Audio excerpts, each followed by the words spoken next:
강남구나 주요 입지에 투자하는 이유는 월 임대료를 받기 위한 것보다는 나중에 시세차익을 도모하기 위해서 매입을 하는 거기 때문에 예상 매각 차익을 한번 보도록 하겠습니다. 안녕하세요, 오너스 여러분들. 위너스 부동산 TV의 서천입니다. 오늘은 현금 30억 정도를 가지고 어느 정도 건물을 매입을 할 수가 있는지, 만약에 100억대 정도의 건물을 매입한다고 하면 100억대 건물에서 대출이자나 기타 부대 비용을 제외하고 어느 정도 순수익이 남는지, 그리고 나중에 이 건물이 예상 매각 차익까지 고려를 해서 법인 기준으로 세후 차익이 어느 정도 될지 한번 시뮬레이션 돌려보도록 하겠습니다. 최근에 거래된 사례고요. 역삼동에 위치한 건물입니다. 지도상으로 보면 여기가 신논현역하고 강남역 사이에 강남대로 이면에 위치한 건물이에요.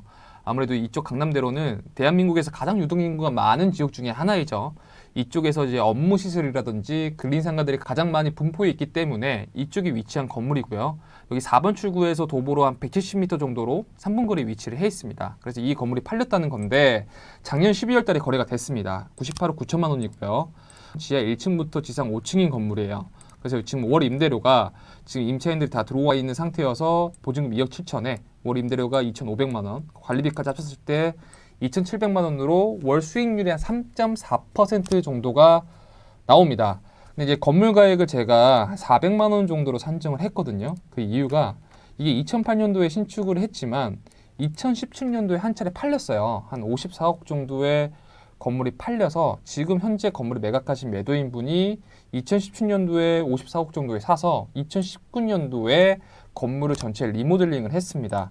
그래서 건물 가액을 400만 원으로 산정을 했고요. 이렇게 따졌을 때 토지 가격은 1억 6천 정도, 만약에 순수 땅값으로 보게 된다고 하면 1억 7천만 원 정도입니다. 그래서 이걸 옛날 사진을 보면 저희가 이 건물이었어요. 여기 보시면 원룸택 이 건물이었는데 이 건물을 지금 이렇게 리모델링 하신 거죠. 이걸 리모델링 상당히 잘했죠. 그래서 좀 가까이서 보면 여기도 원래 이게 주차장 부분이 들어가 있었고 노후화된 건물이었는데 외관이랑 뭐 엘리베이터 탑재라든지 구조 보강을 통해서 전체 리노베이션을 했고요. 그래서 지금 이 건물이 이 주차장 부분을 막고 상가를 놓고 전체 이제 공사를 한 건물입니다. 그래서 여기 앞도로가 4m 도로예요. 그래서 보통 다른 지역의 4m 도로에 100억대 정도의 볼륨이라면 나중에 빠져나오기가 쉽지 않겠다라는 생각을 좀 하실 수가 있는데, 이쪽 상권 자체는 아무래도 신논현역이고 강남구에서 가장 대표적인 상권 중에 하나거든요. 충분히 투자할 만한 여력이 있는 곳이고 누구나 들어오고 싶어하는 상권 중에 하나이죠. 저희가 최근 5년을 클릭을 하고요. 그럼 이제 확 줄어들었죠.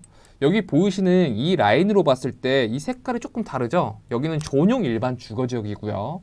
이쪽은 2종 일반 주거지역입니다. 이 차이는 용적률이 50% 정도 차이가 나기 때문에 지역보다는 2종 일반 주역이 더 비싸다고 볼 수가 있습니다. 그리고 이 전용 일반 주거지역도 이 정도 볼륨대로 다 거래가 된 거고, 이 813번지는 작년에 배우 손예진 씨가 매입을 했죠. 평당 3억 주고 매입을 했는데 사실 저는 머릿속에 그려지지가 않아요. 3억 주고 매입을 해서 건물 다 허물고 신축 비용까지 들어간다고 하면 원가가 한 3억 5천 정도 될 텐데 나중에 이걸 4억, 5억 이렇게 팔 수 있을까? 머릿속에 그려지지 않지만 연예인 걱정은 하는 게 아니기 때문에 잘 매입했다고 볼 수가 있고요. 근데 이 건물도 거래가 다 됐죠. 이 강남대로 한쪽 이면은 여기서는 뭐 100억대부터 400억대 사이에 가격 경쟁력이 있다고 하면 검토하시기 나쁘지 않을 것 같고요. 여기 한쪽이면 여기 4m 도로는 그래도 한 70억대에서 100억대 초반까지는 검토하시는 게 나쁘지 않다고 봅니다. 아무리 여기 신논현역이라 하더라도 이쪽이면 4m 도로에 뭐 200억대 건물이 매입한다고 하면 나중에 빠져나오기가 상당히 어렵습니다. 그래서 이 건물을 저희가 한번 시뮬레이션 돌려보면 실제 투자금 대비를 했을 때 98억 9천만 원이 들어갔고요. 실제 매매 금액이고요. 보증금 2억 7천, 그 다음에 월 임대료가 2,563만 원, 그 다음에 관리비가 159만 원, 그래서 합계가 2,722만 원이니까 수익률이 3.39% 정도가 나오고요. 실제 투자금은 98억 9천만 원에 4.6%, 그 다음에 0.1% 등기 수수료죠. 그 다음에 중개 수수료까지 다 합했을 때 실제 투자금은 32억 5천만 원입니다. 보증금을 공제했을 때. 근데 저희가 만약에 대출을 70% 가정으로 해서 실제 투자금이 62억 5천만 원 정도 나온다는 거고, 대출금을 한 69억 정도 받은 거예요. 그래서 만약에 50% 정도 받는다고 하면 실제 투자금은 50%고요. 그 다음에 60% 받는다고 하면 실제 투자금은 42억, 그 다음에 80%를 받는다고 하실 때 22억 정도가 들어가는데, 적정하게 최근에 70% 정도까지는 무난하게 대출을 받기 때문에 70% 대출을 받았을 때 실제 투자금은 98억 9천 대비 32억 5천만 원 정도가 들어가고요. 여기서 저희가 자기자본 수익률을 좀 계산해 봐야겠죠. 최근에 제가 이틀 전에 작년에 중기한 사례를 잔금을 좀 치렀는데 최종 대출 금리가 4.5% 정도가 나왔어요. 그래서 지금 현재 저희가 담보대출 받는다고 하면 4.5% 정도인 거고, 제가 막 거래된 사례들을 뭐 대출 연장식이나 도래해서 금리를 비딩했을 때도 4% 초반까지도 나오거든요. 근데 물론 이제 법인의 재무제표에 따라서 조금 달라지겠지만 향후 금리가 떨어질 거랑 높아질 거를 한번 계산해 보겠습니다. 그래서 하나는 4.3%, 그리고 하나는 4.5%, 그리고 하나는 5% 기준으로 봤을 때 4.3% 대출 금리를 받았을 때 연 이자액은 2억 9천, 월 이자액은 2,480만 원, 월 임대료에서 월 이자액 제외하면 240만 원이 남고요. 레버리지 수익률이 1%대입니다. 거의 없다고 보시면 되죠. 그 다음에 취득세까지 다 냈을 때 실질적인 레버리지 수익률은 0.8%예요. 그러니까 30억 투자해서 0.8%를 1년 동안 임대료로 번다는 겁니다. 그리고 4.5% 기준일 때는 월 순수입이 125만 원, 그다음에 레버리지 수익률이 0.5, 그 다음에 취득세 포함해 4.6, 마이너스죠. 마이너스 163만 원을 내 돈을 조금 더 계속적으로 넣어야 돼요. 그래서 레버리지 수익률이 오히려 마이너스고, 취득세도 당연히 마이너스겠죠. 아무래도 적정하게 4.5%에서 4.3% 사이로 대출 금리를 받지 않을까 싶습니다. 근데 사실상은 저희가 이제 이러한 꼬마 빌딩 같은 경우에도 건물 관리 비용이 많이 들어가요. 뭐 정말 여러 가지가 있는데 그걸 아예 제외하고 그냥 관리비도 수입으로 체크를 한 거거든요. 그래서 여기서 관리 비용이 조금 들어가는데 관리 비용 항목을 조금 보여드리자면 이렇게 들어갑니다. 월간 고정비가 있고 연간 고정비가 있고요. 월간 고정비는 청소 영업 비용. 이 25만 원이라는 이유가 청소 여사님이 아침에 1시간 내지 2시간 정도 파트타임을 돌렸을 때 25만 원.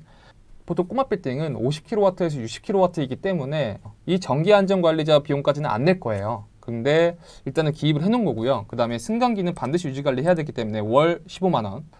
자동화 재탐지 설비가 있으면 소방안전관리자를 선임을 해야 되기 때문에 제가 넣은 거고요. 그 다음에 보안, 뭐 세콤 이런 거죠. 그 다음에 세무기장 수수료가 뭐 한 달에 10만 원. 그래서 월간 합계가 90만 원 정도가 나가고요. 연간으로 따졌을 땐 1,000만 원 정도 나갑니다. 이거는 이제 월간 고정 비용인 거고요. 연간 고정 비용은 정화조 청소, 그 다음에 물탱크, 뭐 승강기 정비, 외배 청소, 그다음에 화재 보험, 그 다음에 기타 비용. 그러니까 기타 비용이라고 하면 뭐 관리 소모품 같은 게 있겠죠. 그리고 공용 구간에 대한 전기세 비용도 있을 수가 있고요. 그 다음에 마지막으로 재산세. 재산세는 제가 대략적으로 계산했을 때 한 1,500 정도는 나오겠다라고 좀 판단을 해서 넣은 거고요. 그래서 연간 합계가 1,830만 원.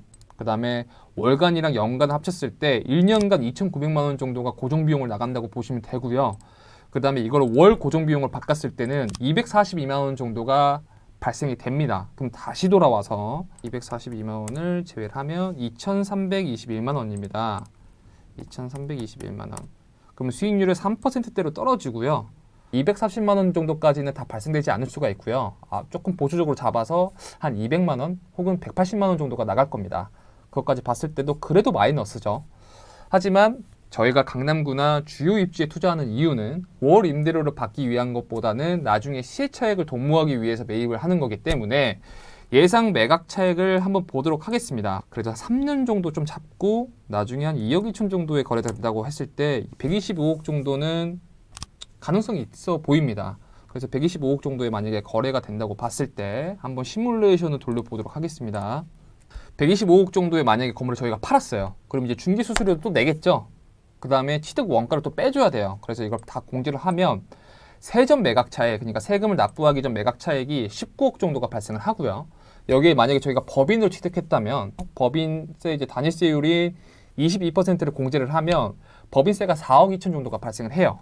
그 다음에 이 세전 매각 차액에서 법인세를 공제를 하면 15억 정도가 남고요. 그러면 실제 투자금 32억 5천만 원 기준으로 세후 매각 차익이 15억 정도 발생한다고 볼 수가 있습니다. 근데 저희가 2년 동안 발생한 이 로스 비용이 조금 있잖아요. 근데 그 비용이 그렇게 크지가 않기 때문에 단순 계산을 하면 수익률은 자기 자본 32억을 투입을 해서 15억 정도의 차익이 발생하기 때문에 46% 정도 발생한다고 보고요.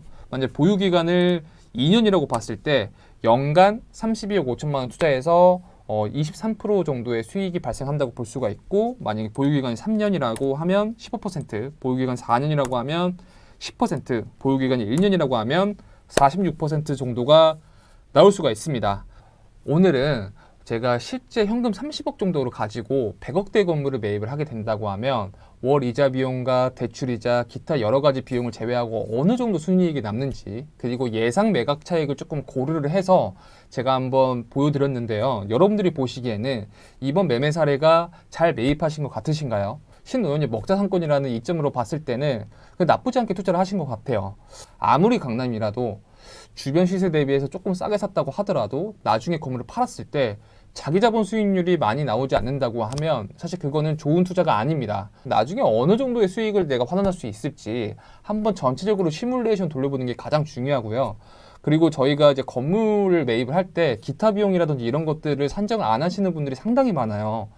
보통 뭐 이런 건물은 대충 이 정도 나가겠지, 그리고 월 이자에서 이 정도 나가겠지, 이렇게 생각을 하시는데, 이렇게 타이트하게 자금 계획을 세우면 만약에 한 개층이라도 공실이 난다고 했을 때 기회비용 측면, 아까 보여드렸다시피 고정비용, 그 다음에 예상 매각 차익까지 다 고려를 해서 최소한 이 정도는 팔 수가 있겠다라는 걸 전부 다 시뮬레이션 돌려서 한번 확인해 보시는 걸 추천을 드리고, 다음번에는 이거보다 조금 더 디테일한 자료들을 좀 준비를 해서 여러분들이 투자에 조금이라도 도움이 되실 수 있게 제가 좀 노력하도록 하겠습니다.